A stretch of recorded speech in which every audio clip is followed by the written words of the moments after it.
नमस्कार दोस्तों, राधे राधे, जय माता की। तो आज के वीडियो में हम सुनेंगे मासिक शिवरात्रि की कथा। देखिए, हर महीने की कृष्ण पक्ष की चतुर्दशी तिथि को शिवरात्रि के रूप में मनाते हैं। इस दिन भगवान शिव और पार्वती की पूजा की जाती है और व्रत भी किया जाता है। और व्रत हो सके तो निराहार करना चाहिए, नहीं तो फलाहार से करना चाहिए। व्रत में नमक का सेवन नहीं करना चाहिए। और भगवान शिव की पूजा इसमें हमें सुबह शाम और खास तौर पर निशिता काल में की जाती है। निशिता काल में पूजा करनी चाहिए। इस प्रकार से महाशिवरात्रि का हर माह व्रत करना चाहिए।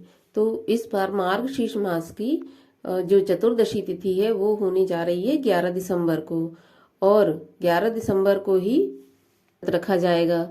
तो आइए आज के इस वीडियो में हम सुनते हैं मासिक शिवरात्रि व्रत की कथा।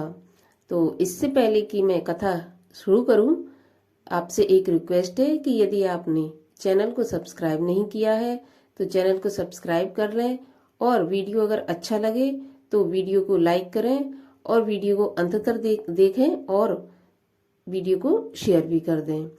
तो चलिए अब सुनते हम मासिक शिवरात्रि व्रत की कथा। तो एक समय की बात है कि एक जंगल में एक शिकारी रहा करता था अपने परिवार के साथ में, और शिकार करके ही वो अपने परिवार का भरण पोषण करता था। एक बार की बात है कि शिवरात्रि का दिन आया और वो शिकारी जंगल में शिकार करने के लिए जाने लगा। जब वो जंगल में शिकार करने के लिए पहुंचा तो वो जंगल में उसको सुबह से घूमते घूमते शाम हो गई, मगर उसको कोई भी शिकार हाथ नहीं लगा उस दिन। अब तो वो बहुत दुखी होने लगा मन ही मन, और मन ही मन वह सोचने लगा कि अब तो संध्या हो गई है और कोई भी शिकार हाथ में नहीं लगा, और परिवार मेरा घर पर भूखा मेरा इंतजार कर रहा होगा। तो बड़े दुखी मन से उसने फैसला किया कि वो घर नहीं जाएगा और रात में भी वो शिकार का इंतजार करेगा, शायद कोई शिकार हाथ में लग जाए। इस तरह का विचार करके उसने क्या किया कि उसने जो हाथ अपने साथ में जल का लोटा लेकर आया था, एक जलाशय के किनारे पहुंचा और उसने अपने जो जल का लोटा था उसको भरा, और पास ही में एक बेलपत्र का पेड़ था, उस पेड़ पर जाकर वो बैठ गया, सोचकर कि रात्रि में कोई भी जानवर आएगा इधर पानी पीने के लिए और मैं उसका शिकार कर लूंगा और फिर अपने परिवार को भरपेट भोजन करवाऊंगा। ऐसा मन में विचार कर कर वो शिकारी उस बेलपत्र के पेड़ पर जाकर बैठ गया। उसी बेलपत्र के पेड़ के नीचे एक शिवलिंग था जो कि बहुत पुराना था और बेलपत्र के सूखे पत्तों से ढका हुआ था। कहने का अर्थ यह है कि वो बेलपत्र दिखाई नहीं दे रहा था और कूड़े कचरे के अंदर वो ढका हुआ था, छुपा हुआ था। अब शिकारी अपने शिकार के इंतजार में बेलपत्र के पेड़ पर बैठ गया जाकर। थोड़ी देर में उसने देखा कि सामने से एक हिरनी आती हुई दिखाई दे रही है। शिकारी बहुत खुश हो गया। उसने अपने तरकश से तीर निकाला और कमान पर चढ़ाने लगा। जैसे ही उसने तीर निकाला तो उसके हाथ से पत्ते टकराए और टूटकर शिवलिंग पर जा गिरे, और जो लोटे में उसने जल भर के रखा था वो भी जाकर शिवलिंग पर गिर गया। तो इस प्रकार से उसकी प्रथम पहर की पूजा अपने आप ही हो गई अनजाने में। उसने जैसे ही तीर ताना तो हिरनी उससे पूछने लगी कि हे शिकारी, तुम क्या करना चाहते हो? तब उसने कहा, देखो मैं सुबह से आज भटक रहा हूँ, मुझे कोई शिकार नहीं मिला। अब तुम शिकार के रूप में मेरे सामने आई हो, मैं तुम्हारा शिकार करूंगा और अपने परिवार को भरपेट भोजन करवाऊंगा। अब तो हिरनी घबरा गई। हिरनी ने कहा, हे शिकारी, तुम मेरा शिकार करना हिरनी ने शिकारी से कहा कि तुम मेरा शिकार करना चाहते हो, ठीक है, मुझे खुशी है कि मेरा शरीर किसी के पेट भरने के काम आएगा, लेकिन मेरे बच्चे अभी घर पर अकेले हैं और वो मेरा इंतजार कर रहे हैं। तुम मुझे थोड़ा सा समय दो, मैं अपने बच्चों को अपनी बहन या फिर अपने स्वामी को सौंप कर आती हूँ, फिर तुम मेरा शिकार कर लेना। ऐसा जब उसने कहा तो शिकारी ने कहा, मैं कैसे मानूं कि तुम वापस लौट कर आओगी? उसने कहा, देखो मैं तुम्हें वचन देती हूँ कि जो भी संसार का सबसे जघन्य और घोर अपराध होगा, घोर पाप होगा, वो मेरे सिर लग जाएगा यदि मैं लौटकर नहीं आऊंगी। देखियो, सत्य पर ही दुनिया टिकी हुई है। इस तरह की बातें उस जब हिरनी ने की तो शिकारी ने उसकी बात मान ली और उसको जाने दिया।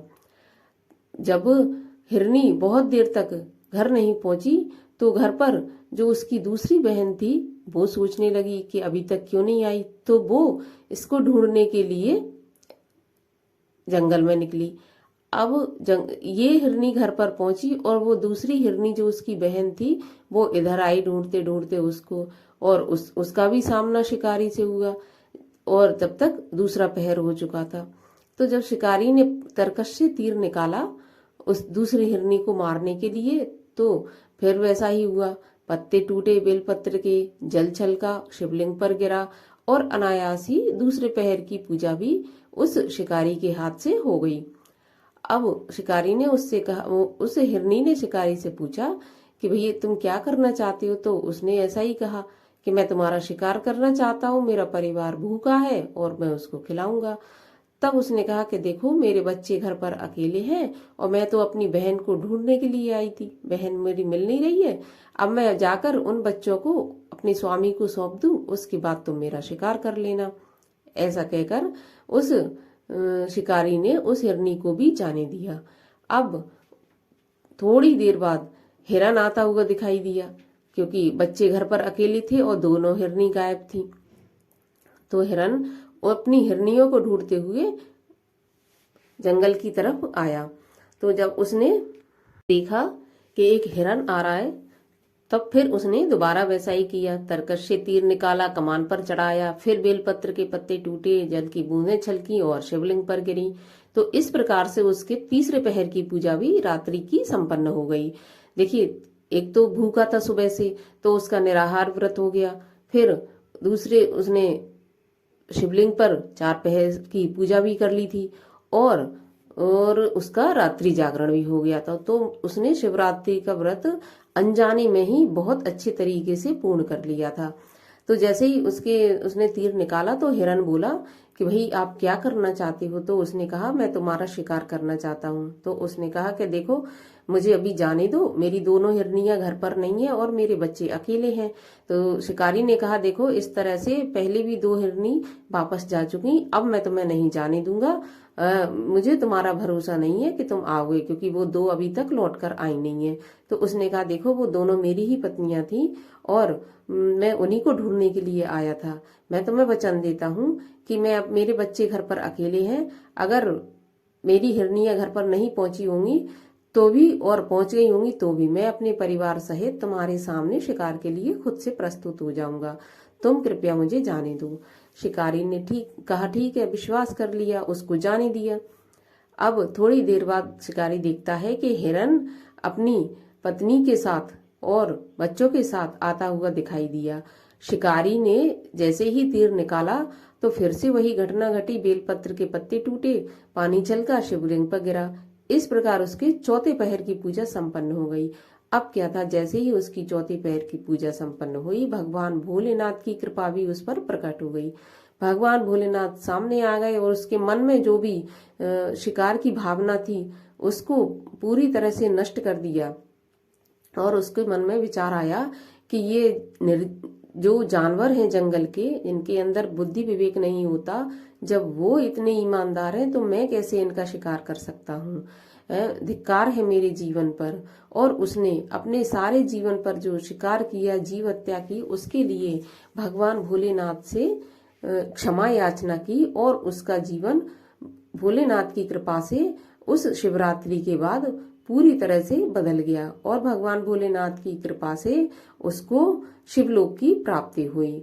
तो इस प्रकार से जिस तरह से अनजाने में ही उस शिकारी ने महाशिवरात्रि का व्रत किया और उसको उस पूजा का व्रत का फल मिला, उसने इस संसार में तो जीवन अपने परिवार के साथ सुखपूर्वक बिताया ही और मरने के बाद भी वो शिवलोक को प्राप्त हुआ। तो हे भोलेनाथ, जिस प्रकार से आपने उस शिकारी का उद्धार किया, वैसे ही आपका जो भी व्रत करे उसको भी आप इस जीवन में, संसार में धन धान्य सुख संपत्ति से संपूर्ण रखें और मरने के बाद शिवलोक को प्राप्त करें। बोलो भगवान शंकर की जय। तो ये थी मासिक शिवरात्रि व्रत की कथा। अच्छी लगी हो तो लाइक कर देना और शेयर कर देना। मिलती हूँ आपसे अगले वीडियो में, तब तक के लिए राधे राधे, जय माता की।